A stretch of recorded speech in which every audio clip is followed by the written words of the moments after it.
Libido is a powerful force, and actually the way you shut it off is with stress. Long-term stress causes problems with blood pressure, because adrenaline's meant to spike your blood pressure. It causes problems with sleep and libido, and so having a way to relieve our stress is very important. And there are different kinds of stress and different ways to relieve them. Sexual tension's relieved by sexual activity, whether it's with somebody or by yourself.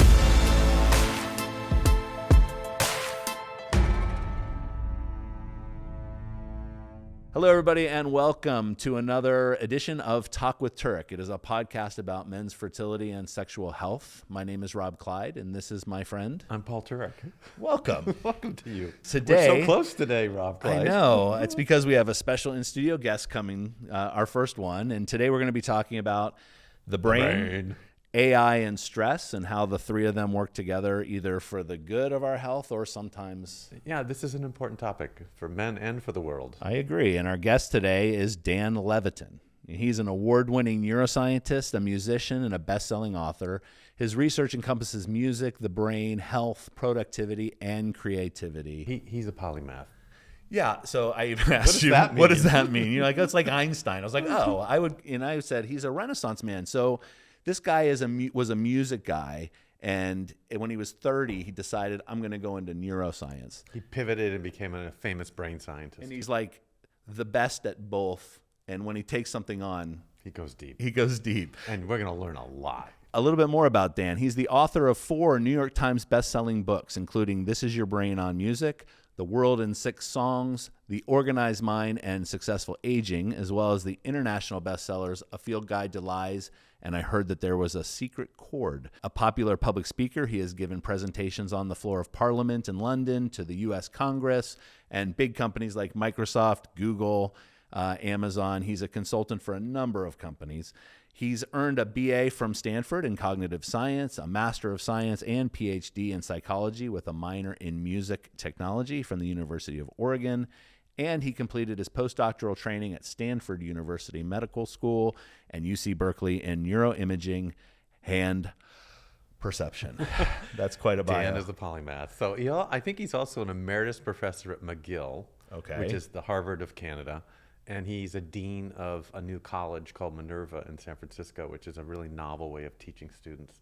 So this man has touched upon so much of our lives and education and academics. I am so pleased. I'm so glad you got him here, and we're going to talk to him also just about what our world here as we talk about men's health and how it relates in fertility. But I will say we haven't spoken a lot about the mental aspect of fertility, and so I think we're going to learn a lot from Dan. Dan Levitin, thank you, Dan, for coming. Thank you for having me. Today we're talking about the brain, and we're specifically speaking about AI and its effects of stress on the brain, good or bad, and you're the person that we want to talk to. Well, God gave man 2 brains, but he only gave us enough blood to run one at a time.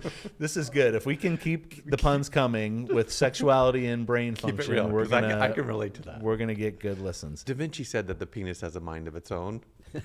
I want you to answer that question at some point. The serious question is, does the brain have a mind of its own? Really? And they're related. What is it to talk about the brain, which I think of as the hardware, the biology, and the mind, which is the software it's running? And I think I can answer that today. And this comes after decades of work on the idea of consciousness and whether there's a difference between the mind and the brain. And it might be convenient for us to make a distinction. The distinction between the brain and the mind is probably flawed, although helpful. Does the brain have a mind of its own? It has 1,000 minds of its own. The brain is made up of a bunch of special purpose computational units. There's a libido unit. There's a keep your heart beating unit. There's an I'm hungry unit. There's a what are other people saying about me unit.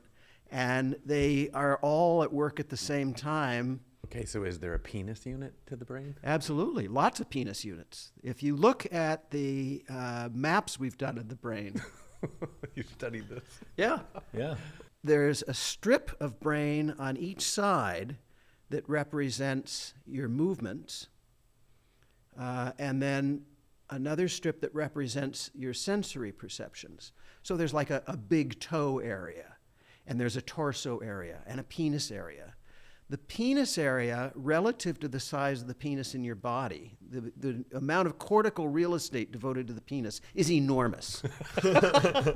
As it should be. As it should be. Same with vaginas, more so with clitori, the plural of clitoris. The representation is enormous because they're so densely packed with sensory receptors. And interestingly, the area around the butthole and just inside is as densely packed with sensory receptors as is the penis.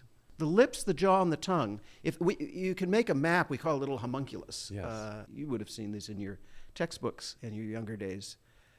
We make a map and it shows the human body in proportion to how much brain size it gets. And the torso gets very little, which is why if I were to poke your back with a probe an inch apart, you might think I was poking in the exact same place.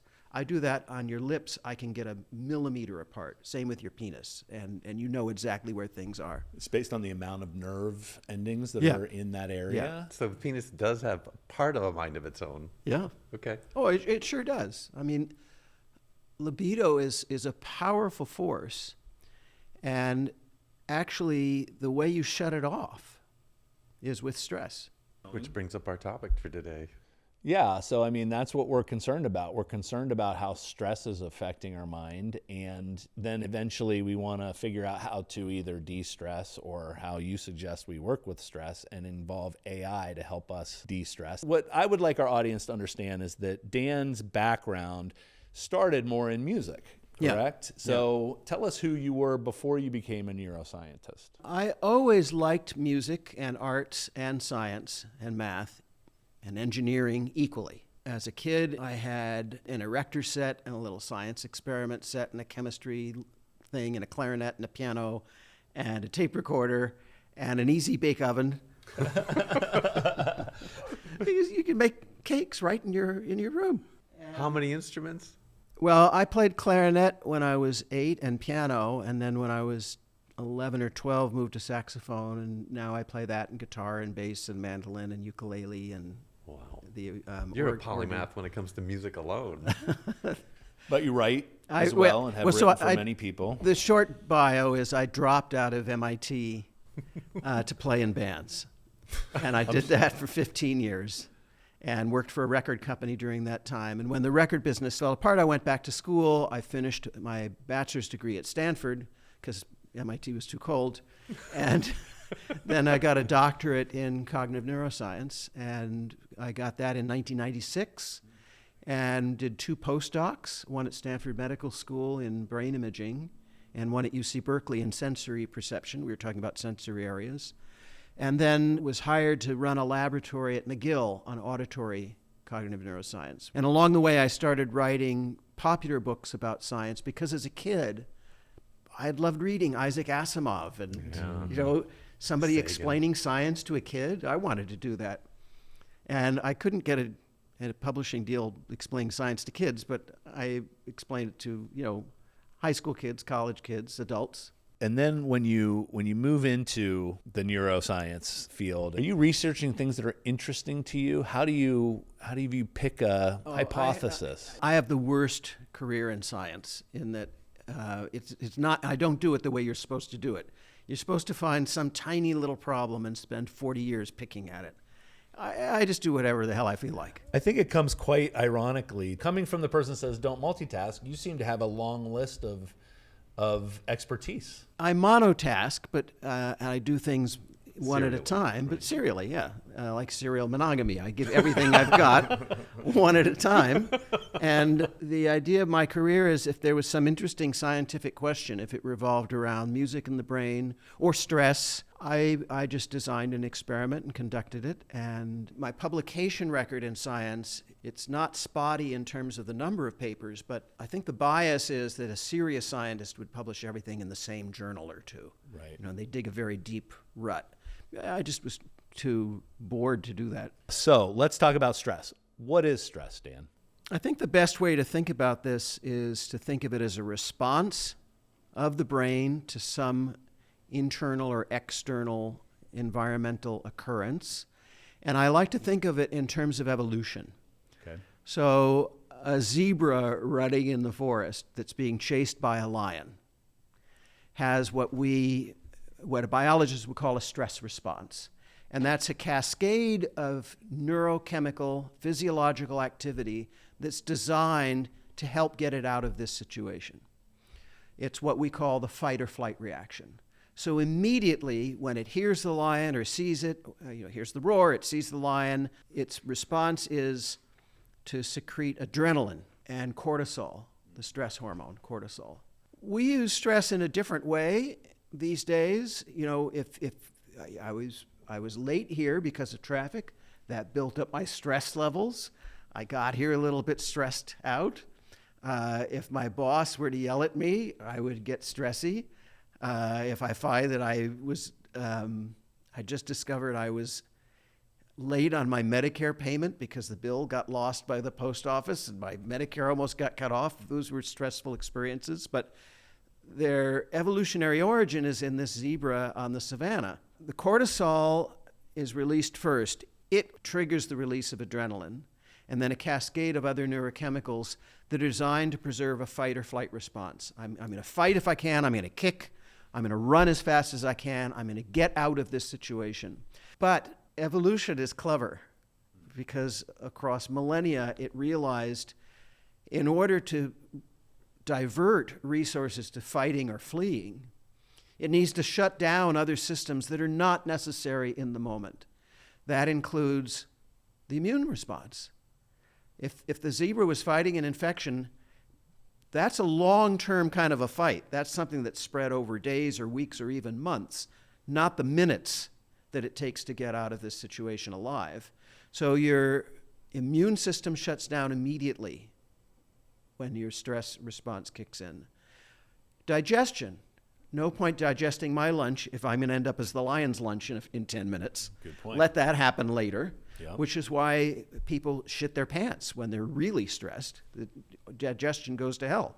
It's part of the same response. And then the third thing that shuts down is libido. Procreating cannot be at the high priority part of the list.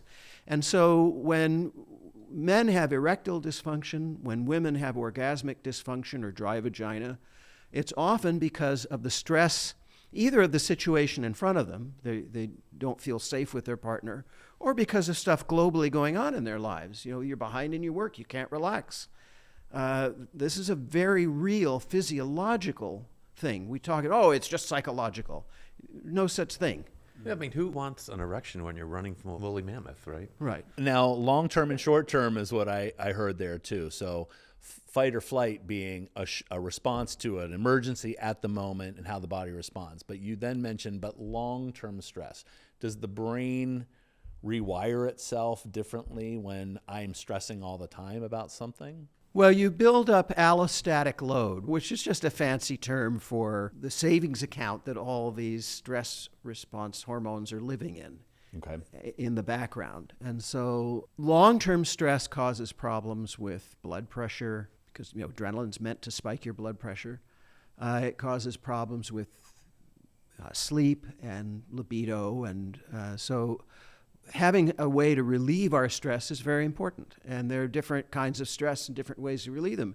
Sexual tension's relieved by sexual activity, whether it's with somebody or by yourself. So that fight or flight is a neuronal response. It's a primitive response of the nervous system.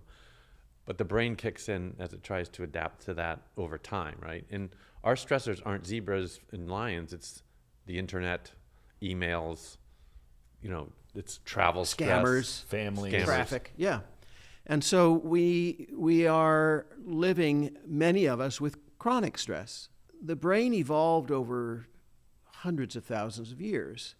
And Robert Sapolsky, a biologist, who's written a book called Why Zebras Don't Get Ulcers, explains it really well. Zebras don't have these kind of 21st century American problems, Western problems of ulcers and your hair falling out from stress or high blood pressure, because they either run off the stressor or they fight it off in a fight, kicking, biting. And that's a short-term affair. An episode with the lion's over one way or another pretty quickly. We have this chronic stress because we haven't had a chance to fight it off, a way to dissipate it. And so this is why we turn to yoga or meditation or masturbation or exercise. Exercise is a great one. Is stress bad necessarily? So that stress saved my life. I actually sometimes keep myself almost like in a stress mode so that I'm on top of my game, perhaps. But it sounds like does stress keep you on top of your game as a human being? I don't buy it. Because I think you want to distinguish between healthy arousal and unhealthy arousal. Okay. So if we think of arousal as a continuum, where low arousal is when you're asleep and you're in deep, slow wave sleep, you're not even dreaming. High arousal is when you're fighting somebody, or having a stimulating conversation, like we are now, from my side anyway. Mutual. High arousal is good. Alertness and arousal are not the same as stress, because stress, by definition, among the other things it shuts down, I left one out. You reminded me of it. Logical thinking. Logical, rational thinking goes out the door. The zebra does not have time to think, all right, the lion's approaching from a 27-degree angle, and the tree is over here at north by northeast, and if I don't go this direction, by then it's over. No logical thinking, no math problem solving. You've got to run off of instinct, literally run. So if I, in my everyday life, have been stressing, I'm going through something in my don't life, do that. I will Get try. rid of it. I will do that. So that's the question. If I am continually stressing, will my brain learn to be a stressed out person? It will not learn to handle the stress. It will not learn to a workaround. It will not figure out, okay, well, I'm stressed. I will learn some sort of logical, rational way to be, even though I'm stressed. No. Stress is toxic in chronic doses, and it causes health problems. Remember, if your immune system is compromised because of stress, you're not going to be able to fight off COVID or common cold. Or cancers. So bring it back to the penis again, since that's my worldview. So example, man comes in and he says, I can't get a good erection. And he's busy. And I talk to him about it, and I look at his stress, right? So he would say, I said, are you stressed? He said, no, I'm not stressed. He's, a venture capitalist working 80 hours a week, traveling 500,000 miles a year, trying to raise money, this or that, or a startup job. And there's a lot of stress in his life, but he doesn't feel it. He doesn't really sense that. But then he can't get a good erection. So I said, well, do you ever get a good erection? And he'll say, I was in Borneo last week on vacation. It was fine. And I thought, that's the measure. Yep. Yeah. It has a mind of its own. So or does he wake up in the morning with wood? Yeah. So right. That's so the technical term, wood. Morning wood. Yeah. So it's interesting. It's a very good measure of it. And It guys is. say, I don't have any stress. And it's like, the erection's telling your story. It does have a mind of its own. There's a disconnect between what we know about ourselves and what we're actually going through.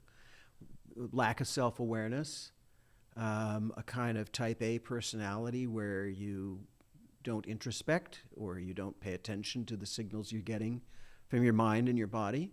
That's common, and it's particularly common among macho men, men who didn't have an easy bake oven as a child.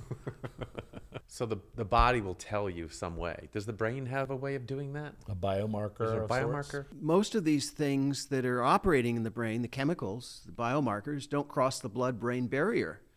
So if I take a blood draw, I'm not going to get anything that's helpful or useful. I can sort of get some residual cortisol levels from a salivary cortisol test, but it's not really telling me what's going on in the brain. I cannot measure directly dopamine in the brain or serotonin or adrenaline, norepinephrine, oxytocin.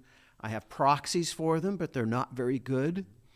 And so we have to resort to behavioral measures like yours, the erection in Borneo question. Blood pressure. So the physical measures. Yeah, I mean, to some extent, stress shows up in electromyograms, right? Muscle tension and galvanic skin response. But these are very noisy, imperfect measures. Now, we do have techniques to put you in a brain scanner. We'll give you a radioactive injection of an isotope. They glow a little. Yeah. And then by virtue of that, we're able to kind of measure, where dopamine's going in the brain and how much there is. And we've got radioactive traces for that and for serotonin, for opioids. But no, none of them are as good as just figuring out things like you did. We have audience members that are going through the stress of their life right now. They're trying to get pregnant. They're having issues with their fertility or with their erections. And very stressful. Right, very stressful. They tell the couple, you need to let it go. You need to let go of your stress. What are some things that you would suggest? You mentioned music. You mentioned rest. You mentioned all these things. I would say top of the list is yoga. Yoga relieves stress that the muscles carry, and it increases flexibility, and it is a kind of a meditative experience. I find it unpleasant, but very helpful. I don't enjoy it, but I find it very helpful, and I'm always glad when I've done it. But, my life is composed of a bunch of things I find unpleasant, but I'm glad to have done them. I find writing very unpleasant. Wow, and you're a beautiful writer. Well, I'm a good editor. I'm not a good writer, but thank you. But, I like having written. I don't like writing. And I like having done yoga. The Dalai Lama's particular form of gratitude meditation and the idea that you take the stressor and you acknowledge that it's there and you somehow get it outside your body. I witnessed something extraordinary that I wrote about in my book, Successful Aging. I had interviewed the Dalai Lama for the book because when I interviewed him, he was 85 and he had just published his 125th book. And he's this religious leader to all the Tibetan Buddhists, and this wonderful guy by all accounts. And I was curious, how do you maintain successful career and life and all of that at age 85? But before I met with him, he had a line of people in the compound where he operates, pilgrims who had come from other countries, who had walked dozens of days to get to him to get some advice. And the line that day was particularly long, so I waited and watched from not far away. And this one woman had waited in line and had apparently walked 10 days from a small village to get there. And he's up 6,500 feet in the Himalayas. This is not an easy walk. And she looked emaciated, and he has these two men standing next to him. He's in a nice chair, and there are these two men standing next to him whose sole job is to prop up the people who are in front of him who go weak in the knees when they're face to face with him. Just to hold them up. Because it can be an overwhelming experience. Sure. And so this one woman who has walked the line and gotten to him suddenly collapses when she's in front of him, and they hold her up before she falls, and they're holding her under the armpits. And she's sobbing, weeping uncontrollably. And this is all happening in a language I don't speak. 20 seconds into it, I hear him say something in his language very harshly. And she's stunned. And then he speaks to her in a soft voice. And about 40 seconds go by, silently, and she starts laughing. And I asked him, what the hell was that? What'd you say? He said, well, she was saying, my husband's got gangrene, and I've got a child with a cleft palate, and I've got no job, and my husband isn't working, and, the water is dirty, and I'm depressed, and I want to kill myself. And he says, what is this I that you keep referring to? I have a husband. I have children. I have this. She says, well, it's me. He said, well, where is that in your body? She says, here. He said, what shape is it? Is it a square? Is it a circle? Is it a triangle? She says, it's a triangle. He says, okay, meditate for a moment on that I, that triangle that is you, and put it out here, because we are all one. We are all part of the same fabric, ultimately. And let that I come out here and be part of the fabric of everyone. And she did that, and the 40 seconds later or so, when she started laughing, was when she felt relieved of all that burden. Now, I've tried to practice that kind of meditation and get there myself. I can't, but I can work towards it. And that kind of meditative practice of get it outside your body and look at it is the basis of a very powerful technique that's being used with those among us who are the most stressed. Soldiers returning from Afghanistan and Iraq and other conflicts where they might have seen their best friend shot to pieces, and they come back with post-traumatic what disorder? Stress. And they're paired with songwriters, professional songwriters, in a program called Songwriting with Soldiers. And there are YouTube videos about this, and they write this song and they get this terrifying thing out there in the world to look at, to sing about, and it's transformative. I love that you gave a spiritual answer essentially to that, or a mindfulness one. And so now culture has a new way of potentially de-stressing, and that is AI. The tech guys out there that are inventing this are saying this is the answer. We're going to use AI to de-stress ourselves. We're going to declutter our lives. We're going to find answers. It's going to help us find answers. Even my daughter, when she's stressed out, she said, and other people have said to me, ChatGPT is a great therapist. And there are people who are turning to that instead of real therapists. So there's something transformative about that, but I'm a little worried because doesn't AI add a little bit of stress to our lives? It's such a rich question. Famously, the New York Times reported that a therapist in New York City fired his therapist and has been using ChatGPT. And I had a therapist, and I fired her about a year ago. We got into an argument. I'd been seeing her 6 or 7 months, and she said, I feel like you don't allow yourself to express your anger. And I said, well, I would say that's true. She says, well, you're not being fully human then. And I said, well, I believe that anger is something that I should acknowledge exists, and I can be angry, but I'm not going to go around punching people or yelling at people or calling them names. She said, well, there's a time and a place to do that. I said, I don't think so. I'm not a Tibetan Buddhist, but I believe the Dalai Lama is right. Negative emotions are better left out of society because they're harmful to society. You go around yelling at people, flipping them the bird in traffic. I mean, that does not seem like a good idea. She says, well, you're not expressing yourself then. So I fired her. And, and I went to ChatGPT. And, you know, prompt engineering is the big field now. And a good prompt engineer is going to earn thousands of dollars an hour. This is, you know, by prompt engineering, I mean, how do you prepare ChatGPT or Claude or Gemini or Perplexity or Copilot or any of the others? How do you prepare them to answer your question? There's a lot of Reddit advice on this, and a lot of it comes from my own experience as a computer programmer and teaching computer science at Stanford.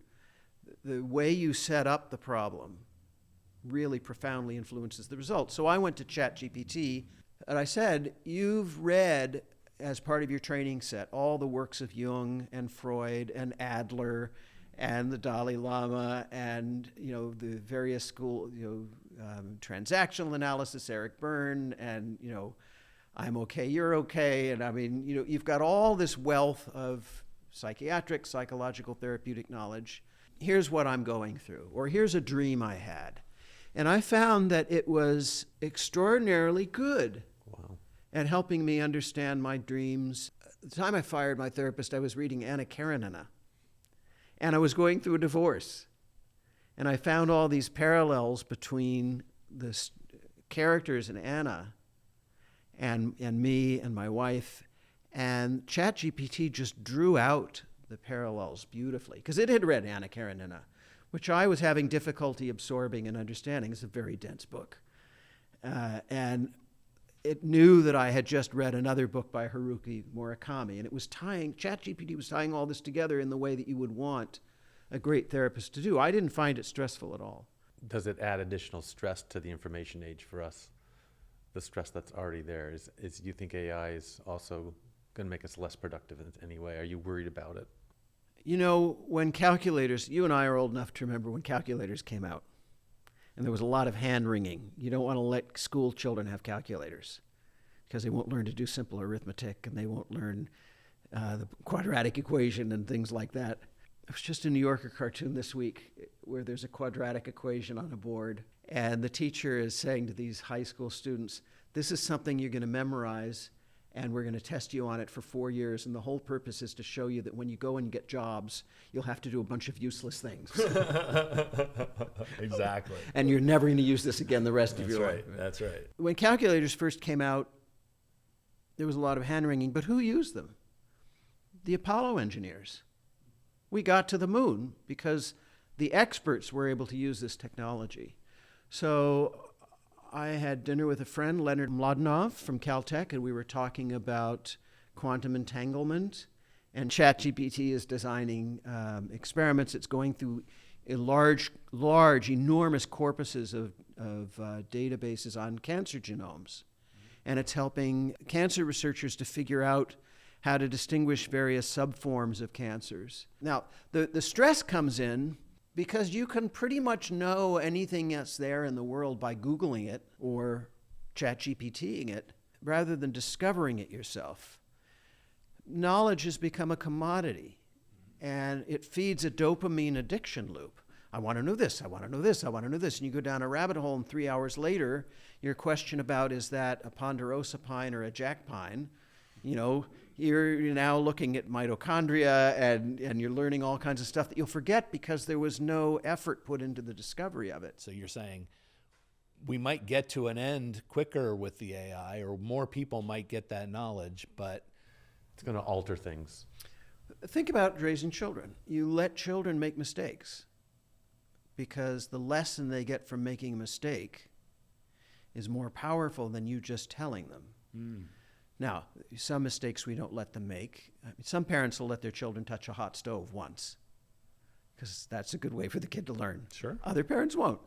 I don't know any parents who will let their kids play in traffic, but in Montreal, kids would play hockey in the middle of a side street, and they would learn that you have to, game on. You have to get out of the way of the car. That's you right. Move the goal. It's bigger, yeah. Reasonable people can disagree about how much they want their children to experience that's negative and how much protection they want to provide. And you've got the overprotective helicopter parent on the one side and the sort of laissez-faire parent on the other. And somewhere there's an optimal where the child learns to be self-sufficient and not dependent on others for their own safety and their own ideas.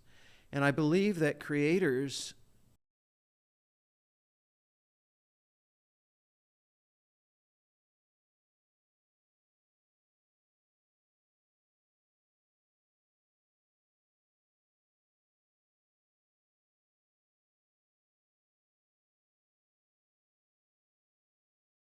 said you cannot write poems until you experience them, and they've gone deep. He said you have to know the sound that flowers make when they open in the morning, and you have to sit in a room, a still room with rustling leaves, with the dead to understand things. You have to be present when a woman just gave birth and is closing.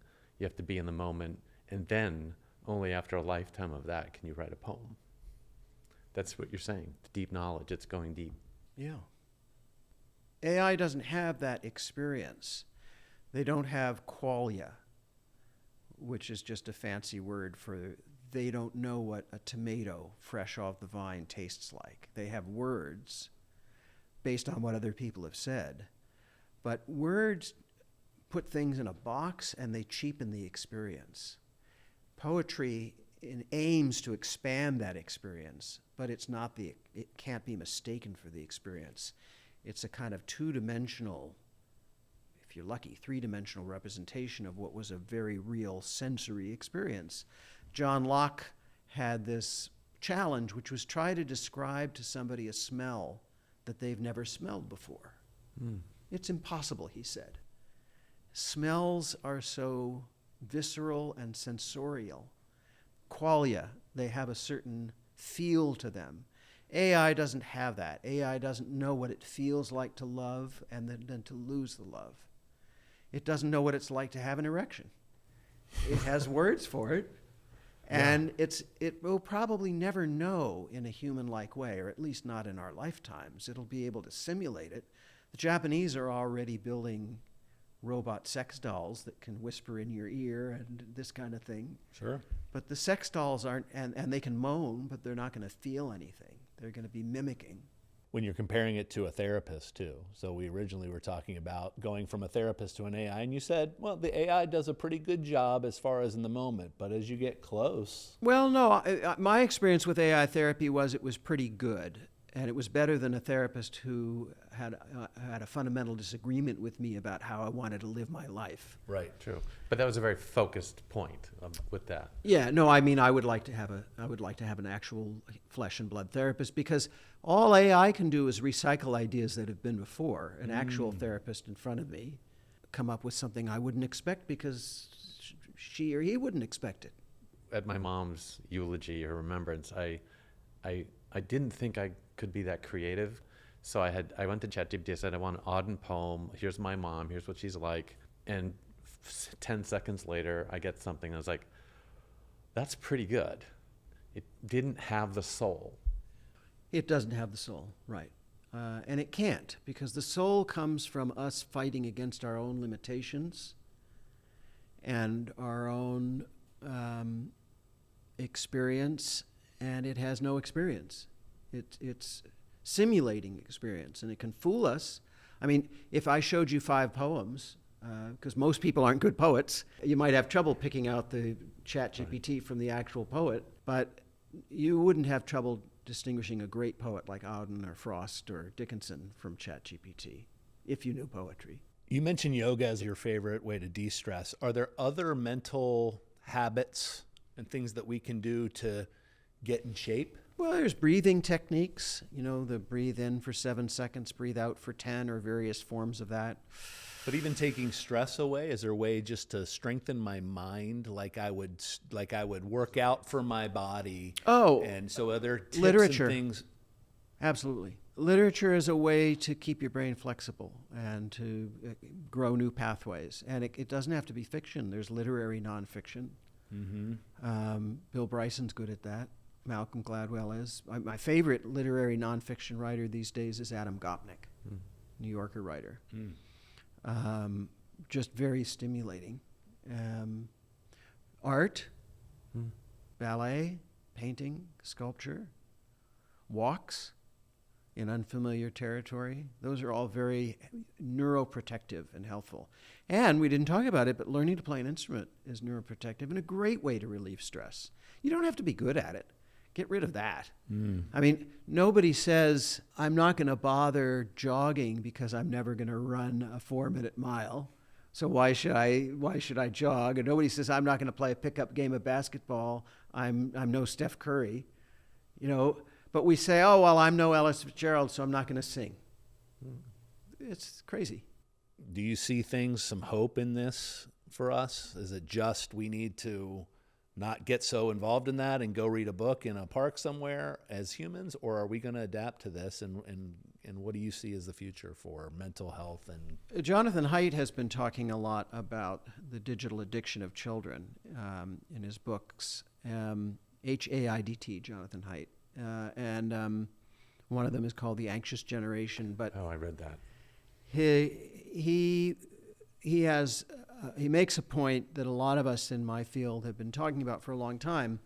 We've seen over the last 20 years a decline in the span of attention, the attention span of children and young adults. The desire for instant gratification, the inability to sit and read for 20 minutes. And so AI is making that harder to avoid, the attention deficit. Haidt thinks that no 12-year-old should have a smartphone. Mm-hmm. They could have a flip phone or something if they need to call it home, but they shouldn't have a smartphone because it's too addictive. And the whole idea of raising a child on an iPad instead of on play dates with other kids, he thinks is creating a big problem. There are some young people who have realized they don't want to opt into this whole digital virtual world experience. They don't want to opt into social media. And I hope that they will be the leaders and that people will follow them. I think the internet addiction is as powerful as a heroin addiction and it's hard to break. So I've mentioned literature because you can proceed at your own pace and it takes a little bit of force of will to turn the page and not put the book down. Movies are a great escape and a great art form, as are plays, but they require less willpower in that they are moving along whether you are ready for them to or not. Same thing as listening to music. The symphony or the jazz piece or the hip-hop piece, it's moving along. You're not actively involved in when you're consuming it. Now, I think music and plays and movies are great, but you want to be an omnivore in your arts. And so you want to have some experience of controlling your own attention span, which literature allows you to do, and music making allows you to do. I can stop playing whenever I want. I can change the tempo. I'm driving it. It's more active and less passive. The drift of all this is I'm in favor of doing things actively. Walking, jogging, doing yoga, doing meditation. Meditation isn't passive in the form I'm talking about. It's active. And these are the best forms of stress reduction. Yes. And active sex, not passive sex. Well, that's good. That's a way we want to kind of, I think, wrap it up here today. Not robot sex. Not robot sex. Paul, just to kind of close today, is your advice to the men that you see that are stressing and they don't know what it is and they don't know how to stop and they have one outcome in mind, and that is to get my wife pregnant. Right. That's who our audience is. What is some advice you have? I mean, I have to say, I did on the note of how stressful it is to be infertile, I did a survey of my patients at UCSF where this is the basis for for sponsoring your movie. Sure. But I did a survey and I said, for quality of life surveys, cancer patients take quality of life surveys, and you ask them, cancer patients, how much of your life would you give up to be cured of cancer? And they would usually say 5 to 6 years they would give up. And so I asked my infertile patients the same question. I said, how many years would you give up to have a child? And it was around 4 to 5 years. Well, you really need to give up 18 to 20 if you want to raise them well. But the that's quality of life significant. impact was about similar to cancer. And so when you say, this event in their lives is equivalent to cancer later in life, I fully understand that. I have actually, based on Dan's books, I have told them this is a stressor and you need to do something physical because the brain, it's hard to get the brain to control your nervous system that way because it's sort of primitive. And I always say, exercise, yoga, massage, or acupuncture. I say women get on the phone with their moms and they're, 2 hours later they're fine. Men, you need to get physical. So I do that. I read that and it stuck forever in my mind about how men should do this. I forgot about acupuncture. I like that. And massage. Getting your muscles down, getting exhausted physically. Yeah. The walks. Yeah, so how I translate that's interesting is at least for men too, how to help your mental and relieve your stress mentally is to get physical. The idea that stress turns off the brain, you lose libido, you lose creativity, you lose multitasking or whatever, you lose all this ability, you have to unblock it. Absolutely. And I think getting really tired physically is a great way to do it for the average guy. Dan, any final advice or something to say to the audience out there? One of the biggest predictors of overall life satisfaction and longevity is conscientiousness, which is a cluster of traits that involve dependability, reliability, stick-to-itiveness, planning, self-care. And conscientious people tend to live longer because they don't walk against the light, so they don't get hit by a bus. And they tend to follow just minimal rules so they don't end up in prison, which is bad for your health. And they tend to have a doctor or several doctors that they trust and that they have a good relationship with. And when the doctor tells them to do something, they actually do it. Mm-hmm. I know from you and from other doctor friends that sometimes 60 to 80% of patients are what are called non-compliant, but conscientious patients do what they're told. And establishing a relationship with a doctor is a very important way to manage stress, because you're effectively saying, I don't have expertise in something, I'm going to hire somebody who does. It's the difference between doing your own tax returns and hiring somebody who really knows what they're doing. Sure. You don't want to get audited. And, I don't want to get sick. I don't want to end up, dying early because I didn't attend to something. And so that's something that you offer, I think, which is a trusted, good bedside manner. And that's a very important part of the equation. Thank you. Somebody else to kind of journey with you is what I heard there. And that's poignant. So as we wrap up here, Dan, how can our audience get in touch with you, figure out your books and all the media and things that you're doing out there? I have 6 books, and they're all available in bookstores and on Amazon, and in audiobooks as well. Sure. I've done about 2,800 interviews, so if you don't want to spend the money on the book and you just want to get this stuff for free, it's all out there somewhere. A lot of it's on YouTube under my name. My website is daniellevitin.com, Levitin.com. Yep. My Instagram handle is Daniel Levitin Official. And I have a Patreon site where people can get extra information on a subscription basis. Very cool. And to follow and subscribe to Talk with Turek, it's at Talk with Turek. We are on YouTube. We are on Spotify. Those are where you can see our smiling faces. And then on all the audio platforms, Apple, iHeartRadio, Amazon Music.